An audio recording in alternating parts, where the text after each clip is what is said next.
She tried to hide it from everyone, including her parents. She even tried to get rid of the pregnancy with the help of Amma and Ugo, but it didn't work. Eventually, her mother noticed and asked her about it. Amanda denied it at first, but later she had to tell the truth.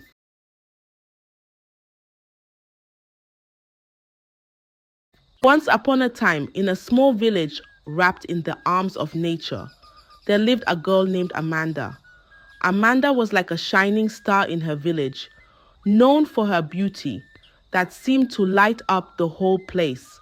She was the only child of her loving parents, her father, a hard-working farmer, and her mother, a skilled weaver whose hands wove magic into cloth. In this village, where every sunrise brought a new story, Amanda was a tale of her own. From the elders sitting under the baobab tree to the youngsters playing near the stream, everyone knew of Amanda. They admired her, not just for her looks but for the kindness that sparkled in her eyes. Strangers who passed through the village for trade or travel couldn't help but notice Amanda. They often left gifts, coins, and pretty trinkets, as if touched by her grace. Amanda's parents, though simple in their means, treated her like a queen. They dreamed of a future where she would find a love as grand as the tales told by the traveling bards. They hoped for her to meet a man who was not only handsome but kind-hearted, someone who would cherish their precious daughter as they did. In this village, where each day flowed like a gentle river, Amanda's life was simple yet full of warmth. She helped her mother with weaving and sometimes accompanied her father to the fields. Her laughter was a melody that resonated in the hearts of those who heard it. This is the story of Amanda, the village jewel, whose life was about to take a turn she never expected. A story of beauty, choices, and the mysterious paths of life. Let us walk with her on this journey and see where the winds of fate take her. In the same village, not far from where Amanda lived, there were two girls named Amma and Ugo. They came from the richest families in the village. Everybody respected them because of their wealth. They wore the most expensive clothes and had things that even the hardest working farmer couldn't afford. They didn't make friends with other girls because they thought they were better than everyone else. As Amanda turned 15, her beauty became even more mesmerizing. Everyone in the village wanted to see her. One day, Amma and Ugo were sitting by the stream, laughing and talking. Amanda came to fetch water. She was polite and greeted them as she always did with everyone. When she was about to leave with her water, Amma and Ugo called her. They asked if they could be her friends. Amanda's heart swelled with happiness at this unexpected offer of friendship. She couldn't believe that the most respected girls in the village wanted to be friends with her. She hurried home, excited to share the news with her mother. Her mother, wise and thoughtful, listened to Amanda's excited chatter. She smiled but also offered a word of caution. It's good to make new friends, but be careful, Amanda. We don't have what they have. They might try to change you. She warned Amanda. She also told her to stay true to herself and her values, despite the allure of this new world. But Amanda was too excited to worry. She was so thrilled at the prospect of being friends with Amma and Ugo.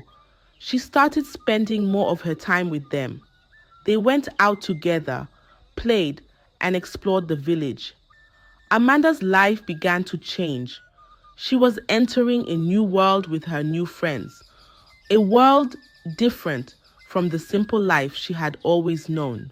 As the days passed, Amanda found herself increasingly absorbed in the lives of her new friends, drawn into a world that glittered with wealth, but was perhaps not as bright as it seemed. This was a new chapter in Amanda's life, one that would lead her down paths she had never imagined. Amanda, Amma, and Ugo became close friends. One day, they heard about a big festival happening in a nearby village. Amma and Ugo were excited and wanted Amanda to come with them. Amanda hesitated at first. The idea of venturing out to a festival in another village was daunting. She thought of her parents, their expectations, and the simple life she was accustomed to. But Amma and Ugo were persuasive. They painted pictures of the fun and excitement that awaited them.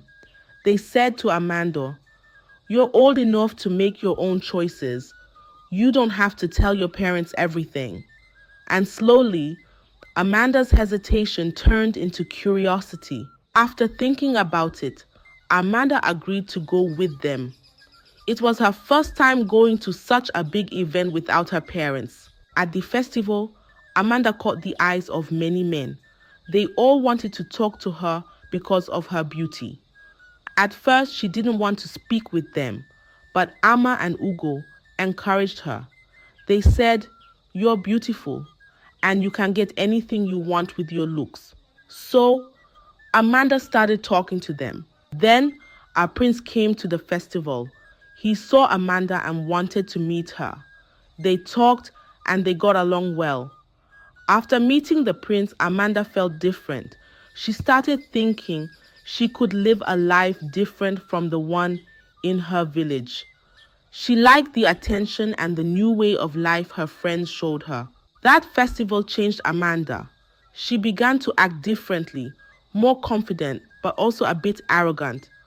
The respectful village girl was now tasting a new life, one that was taking her away from her simple and humble beginnings. After the festival, Amanda changed a lot. She became more confident, but with it came a sense of arrogance. She started going out without telling her parents and sometimes even ignored the village elders. The once polite and respectful Amanda was now acting differently. Then came Amanda's 16th birthday. The whole village celebrated her beauty, just like they did every year. She received many gifts from the villagers, but this time there was a man named Chima who brought his gifts a day after her birthday. Chima was handsome, rich, tall, and fair. Many women in the village dreamed of marrying him. Chima started visiting Amanda often. She liked him and enjoyed his company. During this time, Amanda's parents got suspicious of Chima's frequent visits and tried to warn Amanda to stay away from him, but she won't listen. Her arrogance has now gotten the best of her. She told her parents that she's now a big girl and she can now make decisions for herself. Then, one hot afternoon, Chima came to visit and took Amanda to his house, far from her parents' home. He treated her well, and they spent a lot of time together. But that day, something happened that changed everything. They became intimate. Not long after, Amanda realized she was pregnant. She tried to hide it from everyone, including her parents. She even tried to get rid of the pregnancy with the help of Amma and Ugo, but it didn't work. Eventually, her mother noticed and asked her about it. Amanda denied it at first, but later, she had to tell the truth. When her parents found out, they were disappointed and felt disgraced. The villagers who once admired Amanda and brought gifts stopped coming. Amanda felt ashamed and lost. She tried to reach out to Chima, but he stopped coming to see her. When her parents and Amanda went to Chima's house to confront him, they found out he had left the village for good. Amanda felt betrayed and alone. Her friends Amma and Ugo also turned their backs on her, saying they had nothing to do with her pregnancy. The girl who was once the jewel of the village was now facing the hardest time of her life. She had to live with the choices she made, far from the simple and joyful life she once knew. The news of her pregnancy spread fast through the village. Amanda, who was once surrounded by friends and admirers, found herself isolated. The community, which had celebrated her every birthday, now seemed cold and distant. The love and admiration they had for her turned into judgment and gossip. Chima, the father of her child, had abandoned her and left the village. Amanda felt deeply betrayed by him. She had trusted him and believed in the promises he made. But when she needed him the most, he was nowhere to be found. The realization that he would not be there for her or their child was heartbreaking. Amanda also felt betrayed by her friends, Amma and Ugo. They had been her companions in the journey that led her to this point, but now they denied any involvement. They said they had nothing to do with her pregnancy and avoided her. This abandonment by her friends added to her pain and loneliness. As her pregnancy advanced, Amanda had to face the reality of her situation. She was going to be a young mother without the support of the child's father, and in a community that no longer looked at her the same way. The respect and admiration she once enjoyed were gone, replaced by judgment and isolation. And that is the end of the story. You see, Amanda's story teaches us some simple but important lessons. First, it shows that the choices we make are important and can change our lives, so we should think carefully before deciding. It also tells us that the people we hang out with can influence us a lot, sometimes in ways we don't expect. The story reminds us that every action has a result, and sometimes these results can be tough to deal with.